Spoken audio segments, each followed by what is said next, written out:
Nitish ಕುಮಾರ್ನ ಸೆಳೆಯೋಕೆ INDA ಮೈತ್ರಿಕೂಟ ಶತ ಪ್ರಯತ್ನ ನಡೆಸ್ತಾ ಇದೆ. ಅವ್ರಿಗೂ ಅವಕಾಶ ಇದೆ. ಹಾಗಾಗಿ ನಿತೀಶ್ ಕುಮಾರ್ಗೆ ಮತ್ತೆ ಆಹ್ವಾನವನ್ನ RJD ಕೊಟ್ಟಿದೆ. INDA ಮೈತ್ರಿಕೂಟಕ್ಕೆ ವಾಪಸ್ ಆಗಿ ಅಂತ. ಯಾಕಂದ್ರೆ ಇವರು ಆರಂಭದ ದಿನದಿಂದಲೂ ಏನು NDA ಜೊತೆ ಗುರುತಿಸ್ಕೊಂಡಂತವರಲ್ಲ, INDA ಮೈತ್ರಿಕೂಟದಲ್ಲೇ ಇದ್ದಂಥವ್ರು. ಕೆಲ ಭಿನ್ನಾಭಿಪ್ರಾಯಗಳಿಂದ ಹೊರ ಹೋಗಿದ್ರು. ನಿತೀಶ್ ಅವರು ಅವ್ರ ಜೊತೆಗೆ ಚಂದ್ರಬಾಬು ನಾಯ್ಡು ಅವರು. ಅದಾದ್ಮೇಲೆ NDA ಅವ್ರನ್ನ ಬರಮಾಡ್ಕೊಳ್ತು. ಬಟ್ ಈಗ ಕೊನೆಯ ಹಂತದಲ್ಲಿ ಇವತ್ತಿನ ಸಭೆ ಮೇಲೆ ಬಹುಶಃ ಎಲ್ಲವೂ ನಿರ್ಧಾರ ಆಗುತ್ತೆ. ಯಾಕಂದ್ರೆ ಸುಮಾರು 10 ವರ್ಷ ಆದ್ಮೇಲೆ ಮೊದಲನೇ ಸಲ ಬಿಜೆಪಿಗೆ ಬಹುಮತ ಸಿಕ್ಕಿಲ್ಲ ಸರಿಯಾಗಿ. NDAಗೆ ಬಹುಮತ ಸಿಗುತ್ತೆ ಅಂದ್ರೆ ಇವರು ಒಟ್ಟಾದ್ರೆ. ಹೆಚ್ಚಿನ ಡೀಟೇಲ್ಸ್ ನಮ್ಮ ಪ್ರತಿನಿಧಿ ಶಬೀರ್ ನೀಡ್ತಾರೆ. ಶಬೀರ್, ಸೊ ಸದ್ಯ ಲಾರ್ಜೆಸ್ಟ್ ಪಾರ್ಟಿಗಳು ಅನ್ನೋದಕ್ಕಿಂತ ಹೆಚ್ಚಾಗಿ ನಿತೀಶ್ ಮತ್ತು ನಾಯ್ಡು, ಚಂದ್ರಬಾಬು ನಾಯ್ಡು ಇವರಿಬ್ಬರೇ ಕಿಂಗ್ ಮೇಕರ್ ಅಂತ. ಕೊನೆ ಕ್ಷಣದಲ್ಲಿ INDA ಮೈತ್ರಿಕೂಟ ಏನಿದೆ ಅದು ಇವರನ್ನ ಬರಸೆಳೆಯುವಂತಹ ಪ್ರಯತ್ನಗಳು ಮಾಡಿದ್ರೆ ಏನಾಗ್ಬೋದು?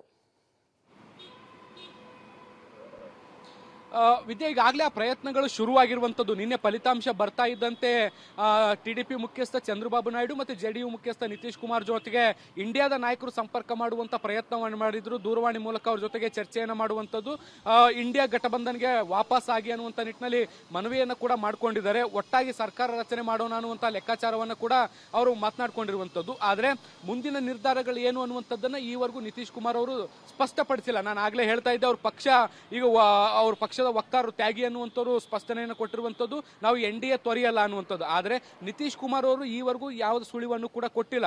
ಇನ್ಫ್ಯಾಕ್ಟ್ ಮುಖ್ಯವಾಗಿ ಗಮನಿಸಬೇಕಾಗಿರುವಂಥದ್ದು ಏನು ಅಂದರೆ, ನಿನ್ನೆ NDA ಬಹುಮತ ಪಡೆದರೂ ಕೂಡ ಈವರೆಗೂ ನಿತೀಶ್ ಕುಮಾರ್ ಅವರು ಒಂದೇ ಒಂದು ವಿಶ್ ಅನ್ನು ಕೂಡ ಮಾಡಿಲ್ಲ. ಯಾವುದೇ ಸಾಮಾಜಿಕ ಜಾಲತಾಣಗಳಲ್ಲೂ ಕೂಡ ಅಭಿನಂದನೆಯನ್ನು ಸಲ್ಲಿಸುವಂಥ ಕೆಲಸವನ್ನು ಮಾಡಿಲ್ಲ. ಪ್ರಧಾನಮಂತ್ರಿ ನರೇಂದ್ರ ಮೋದಿ ಅವರನ್ನು ಕೂಡ ಅಭಿನಂದಿಸುವಂಥ ಕೆಲಸವನ್ನ ಮಾಡಿಲ್ಲ. ಇವತ್ತು ವಿಶ್ವ ಪರಿಸರ ದಿನಾಚರಣೆ ಇದೆ. ಆ ಪರಿಸರ ದಿನಾಚರಣೆಯ ವಿಶಸ್ ಅನ್ನ ಹಾಕಿದ್ದಾರೆ.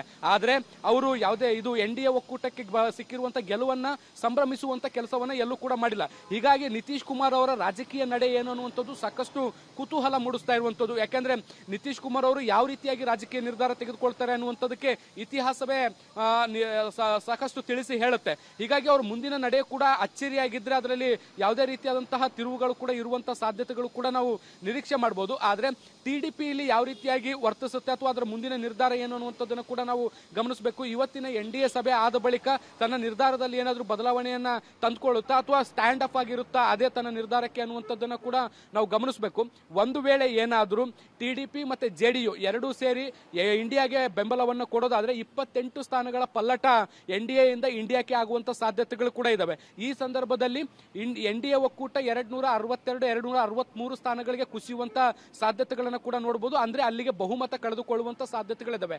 ಈ ಸಂದರ್ಭದಲ್ಲಿ ಇಂಡಿಪೆಂಡೆಂಟ್ MLAಗಳು ಅಥವಾ ಅದರ್ಸ್ MP ಗಳು ಏನಿದ್ದಾರೆ ಅವರು ಮಹತ್ವದ ಪಾತ್ರವನ್ನು ವಹಿಸ್ತಾರೆ. ಅವರನ್ನು ಸೆಳೆಯುವಂತ ಪ್ರಯತ್ನದಲ್ಲಿ ಬಿಜೆಪಿ ಏನಾದರೂ ವರ್ಕೌಟ್ ಮಾಡ್ತಿದೆಯಾ ಅನ್ನುವಂಥದ್ದು ಇನ್ನಷ್ಟೇ ಗೊತ್ತಾಗಬೇಕಾಗಿದೆ. ವಿದ್ಯಾ, ಓಕೆ, ಥ್ಯಾಂಕ್ ಯು ಶಬೀರ್ ತಮ್ಮ ಡೀಟೇಲ್ಸ್ಗೆ.